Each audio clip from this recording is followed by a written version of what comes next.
আসসালামু আলাইকুম প্রিয় দর্শক, নিজের আলাপচারিতায় আপনাদের সকলকে আমন্ত্রণ জানাচ্ছি। নমস্কার, আমি তরুণ ঘোষ। হেনরি কিসিঞ্জার একটা খুব দামি কথা বলে গেছিলেন যে আমেরিকার সঙ্গে শত্রুতা ভালো, কিন্তু বন্ধুত্ব অনেক মারাত্মক হতে পারে। তা কতটা সত্যি কথা উনি বলে গেছিলেন এত বছর আগে, তা এখন টের পাওয়া যাচ্ছে হাড়ে হাড়ে।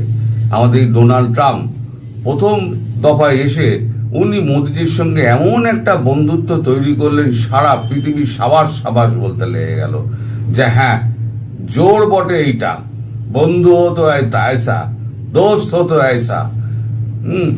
তো যদি ডোনাল্ড ট্রাম্পের যদি বন্ধুত্ব যদি সত্যি সত্যি গভীর হতো এবং সেটা সত্যি হতো, তাহলে ভারতবর্ষের পিছনে এইভাবে বাঁশনি দিতেন না। উনি যা যা করছেন সেগুলো হচ্ছে ওনার সামনের একটা সাদা চেহারার পেছনে একটা কালো চেহারা একদম প্রকট হয়ে আসছে। তিনি তো নিজেকেই একেবারে গভীর একটা অন্ধকারের মধ্যে ঠেলে দিচ্ছেন তার চরিত্রকে। কিরম আমি ব্যাখ্যা করছি আপনাকে। এই যে ভারতের সঙ্গে এত ট্রেড ডিল নিয়ে সমস্ত গন্ডগোল ফন্ডগোল হলো, তারপরে তো ভারতকে তো যাচ্ছে তাই গালাগালি করলো। তার বাণিজ্য সচিব সেও তো একদম গালাগাল টালাগাল শুরু করলো। তিনি কোনো কিছু বললেন না, তিনি বললেন যে সব ঠিক আছে, তোমরা গালাগালি চালিয়ে যাও। হঠাৎ তার বোধোদয় হলো যে অনেক হয়ে গেছে, এইবারেতে একটুখানি মেরামতির প্রয়োজন। উনি একটা টুইট করলেন, টুইট করে উনি বললেন আবার সেই dear my friend Modi is great prime minister. আমি মোদির সঙ্গে এরা ব্যবসা চালিয়ে যাব, ট্রেড ডিল হয়ে যাবে, আমাদের মধ্যে সম্পর্ক আজ ভালো আছে, কথাবার্তা চলছে। কথাবার্তা সত্যি চলছে, এটা ঘটনা, এটা নিমিত্তে নেই। কিন্তু ট্রেড ডিল উনি যেটা দাবি করছেন সেই ট্রেড ডিল কিন্তু হবে না। কারণ উনি যে যে সেক্টরগুলো চাইছেন সেই যে সেক্টরগুলোতে দেওয়া হবে না। আর বাংলাদেশের ওপর থেকে পা তোলার ব্যাপারটা যতক্ষণ না উনি কনফার্ম করছেন ততক্ষণ পর্যন্ত সেটা ভারত রাজিও হবে না। ফলে ট্রেড ডিল আটকে আছে। আর ট্রেড ডিল যদি না হয় ভারতের কিছু যায় আসে না। ভারত তার বিকল্প রাস্তা খুঁজে নিয়েছে, মাত্র $77 বিলিয়ন ব্যাপার। তা সারা পৃথিবী পড়ে রয়েছে, $77 বিলিয়ন এদিক ওদিক করে গুছিয়ে দিয়ে ভারত নিজের কাজ গুছিয়ে নেবে। সুতরাং আমেরিকার যদি আমাদের পণ্য না নেয় তাহলে আমাদের পালে বাতাস লাগবে না বলে যে ধারণাটা করা হচ্ছে সেটা কিন্তু ভুল। এবারও ট্রাম্প বাবু দোগলাপনটা দেখুন। ট্রাম্প বাবু পুরো একেবারে কাতারে তার একদম বেস ফেস তৈরি করে রেখেছেন। পৃথিবীর অনেকগুলো দেশে বেস তৈরি করা আছে আমেরিকার, তো কাতারে এরকম একটা বেস তৈরি করা আছে এবং সেখানে আমেরিকান সৈন্য রয়েছে, তার F-16 বিমান রয়েছে, তার রয়েছে এডি সিস্টেম আছে, এয়ার ডিফেন্স সিস্টেম যেটাকে বলে, সব রয়েছে। অথচ ইসরায়েল এই প্রায় এত 1000 কিলোমিটার উড়ে গিয়ে সেই কাতারে যেখানে দোহাতে যেখানে হামাসের মিটিং চলছিল সেই বিল্ডিংটা গুঁড়িয়ে দিয়ে চলে গেল। কি করে সম্ভব হলো? এত দূরত্বর পাড়ি তো আমেরিকার কোনো যুদ্ধ জাহাজই দিতে পারে না, এত দূরত্বের পাড়ি। কারণ এত ফুয়েল কনজাম্পশন, মাঝপথে ফুয়েল রিফিল করতে হবে। তো এই রিফিলটা কে করেছিল আমেরিকা। আমেরিকার রিফিলার কি কিন্তু রিফিল করেছিল, রিফিল করেছিল।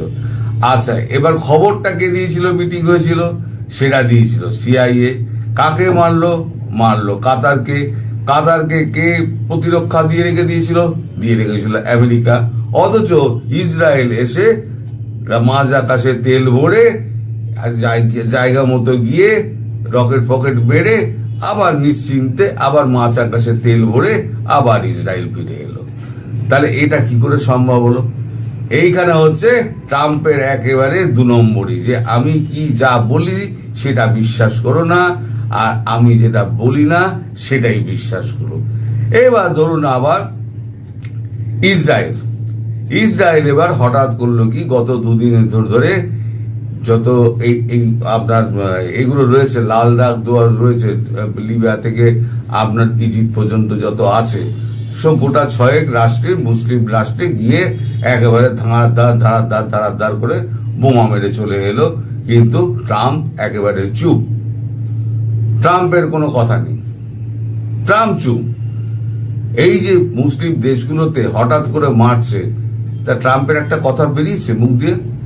এই যে নেপালে একটা মানে হয়ে গেল, রেজিম চেঞ্জ হয়ে গেল, ভারতবর্ষের পার্শ্ববর্তী রাষ্ট্রে একটা রেজিম চেঞ্জ হয়ে গেল। আজকে পর্যন্ত হোয়াইট হাউস থেকে একটা বিবৃতি এসছে, আসেনি। কোন মানবাধিকার কমিশন কিছু বলেছে, বা মানবাধিকার কমিশন কিছু বলেছে কেউ, কোন অর্গানাইজেশন বলেনি। মার্কিন একদম চুপ, তার মানে এটা তারাই করেছে। খুব ভালো কথা। এইবার এই যে ট্রেড ডিল নিয়ে এই যে কথাবার্তা চলছে না, কথাবার্তা মানুষটা কি চায় তো বোঝা যায় না। ইনি করেছেন কি, ইউরোপিয়ান ইউনিয়নকে বলেছেন যে তোমরা ভাই এক কাজ করো, তোমরা আগে ইন্ডিয়ার উপরেতে 100% ট্যারিফ বসিয়ে দাও, তারপর আগে বসাবো। তো ইউরোপিয়ান ইউনিয়ন দেখছে আমরা যদি ট্রাম্পের কথায় মোদির দেশে আমরা যদি 100% ট্যারিফ চাপাই, আমাদের লাভ কি হবে? পকেট থেকে তো আমাদের যাবে। মধ্যিখান দিয়ে আমাদের মোদির সঙ্গে, ভারতের সঙ্গে আমাদের সম্পর্ক একেবারে তলানিতে চলে যাবে। আমরা সে পথে যাব কেন? আমরা সে পথে যাব না, কারণ ইটালির সঙ্গে আমাদের সম্পর্ক ভালো। স্পেনের প্রেসিডেন্ট কিছুদিন আগে এসেছিলেন, আপনারা দেখেছেন, স্পেনের প্রেসিডেন্ট চলে এসেছিলেন এখানে। আচ্ছা, তারপর অস্ট্রেলিয়ার প্রেসিডেন্ট তিনি তো বলেন মোদি দ্য গ্রেট, উনি বলেন, প্রকাশ্যে বলেন। তারপরে তো আপনার ইউরোপের বাকি দেশগুলো যেগুলো আছে, সেই দেশগুলো সমস্ত স্পেন ফেন সব হচ্ছে ভারতের ওপরে নির্ভরশীল, এবং ভারতকে তারা ভীষণ পছন্দ করে, মোদিকে ভীষণ পছন্দ করে। তারা তো পরিষ্কার করে দিয়েছে আমরা করবো না। এবার ট্রাম্প বলছে যদি তোমরা 100% ট্যারিফ যদি আগে না চাপাও এবং আমাকে চাপানোর সুযোগ না দাও, তাহলে পরে কিন্তু আমি তোমাদের কোনো মাল সাপ্লাই করব না। তো বলছে ঠিক আছে, মাল আপনারা সাপ্লাই করবেন না, ঠিক আছে, আমরা এর থেকে নিয়ে নেবো, ইন্ডিয়ার থেকে নিয়ে নেবো, আমরা অন্য দেশ থেকে নিয়ে নেবো, বিকল্প পথের সন্ধান করে নেবো, আমেরিকাকে আমার দরকার নেই। ট্রাম্প পড়ে গেছেন এবার বিপদে। তাই এখন ট্রাম্প করেছেন কি, ট্রাম্প এখন যখন বিপদে পড়েছেন সেই সময়তে এসে ভারতের সঙ্গে বন্ধুত্বের হাত বাড়িয়ে দিয়েছেন। মানে পেছনে ছুরি মারার চেষ্টাটা করেছিলেন, ছুরি মারার চেষ্টা যখন বিফলে গেল, তখন উনি করলেন কি, উনি দেখলেন যে অনেক দূর এগিয়ে এসছে, আর ছুরি মারলে পরে রক্তক্ষরণ হলে এইবার সম্পর্কটা একেবারেই শেষ হয়ে যাবে। সুতরাং এখন মোদিকে my friend, my greatest friend এবং গ্রেট ইন্ডিয়ান প্রাইম মিনিস্টার বলে একটা সম্বোধন করে দাও। এই সমস্ত কর্মকাণ্ডগুলো পেছনে পেছনে ট্রাম্প বাবু করে বেড়াচ্ছেন, সেটা ভারতের কাছে পরিষ্কার হয়ে গিয়েছে। আরো পরিষ্কার হয়ে গিয়েছে উনি যে টুইটটা করেছেন যে ইউরোপিয়ান ইউনিয়ন 100% ভারতের উপরে ট্যারিফ চাপাতে চায় না। নিজেই পেছন দিক দিয়ে বলেছে, আবার ওরা যখন না করেছে নিজেই আবার নিজের টুইটে আবার লাগিয়ে দিয়েছে। এই লোকটা যে কি চায়, এই আপনি আমি সাধারণ মস্তিষ্কে বুঝতে পারবো না। এই পুরো খেপাটে, যখন সকালবেলা ঘুম থেকে উঠবে যা মনে হবে তাই করে দেবে। উনি ভারতকে বললেন যে ঠিক আছে, আমি ট্রেড ডিল নিয়ে সমস্ত কিছু সমস্যা আমি মিটিয়ে নেব, আপনি আলোচনাটা চালিয়ে যান। ট্রেড ডিল নিয়ে আলোচনা চলার মধ্যিখানে এই খবরটা পাওয়া গেল যে ইউরোপিয়ান ইউনিয়নকে উনি জোর করেছিলেন যে 100% ট্যারিফ ইন্ডিয়ার উপরে চাপাও। তাহলে ওনার যে মনোবাসনা ভারত পরিষ্কার বুঝে গেল। সুতরাং এইখান দিয়ে বলছি যে ট্রেড ডিল কথা যেটা উনি ভাবছেন, সেই ট্রেড ডিল হবে না, ভারত সাইন করবে না। কারণ ভারত বিকল্প রাস্তা খুঁজে নিয়েছে। $77 বিলিয়ন চিল্লার ভারতের কাছে মাল বেচার জন্য অনেক রাষ্ট্র পড়ে রয়েছে, তারা মালের জন্য হাহাকার করে। এবং আফ্রিকান কান্ট্রিগুলোতে যেখানে চোষার জন্য বসে আছে আমেরিকা, সেই সমস্ত চোষার জায়গাগুলোতে তিনি মোদিজি একেবারে গিয়ে উপস্থিত হচ্ছেন, উপস্থিত হয়ে তাদেরকে আমেরিকার কবল থেকে বার করে নিয়ে আসছেন। সেটা হলো ট্রাম্পের আর একটা রাগ। দেখা যাক ট্রাম্প বাবু আর কতদূর খেলে, আমরাও ওয়েট করছি, দেখছি কি হয়। সবাই ভালো থাকবেন, সুস্থ থাকবেন এবং সাবধানে থাকবেন। নমস্কার।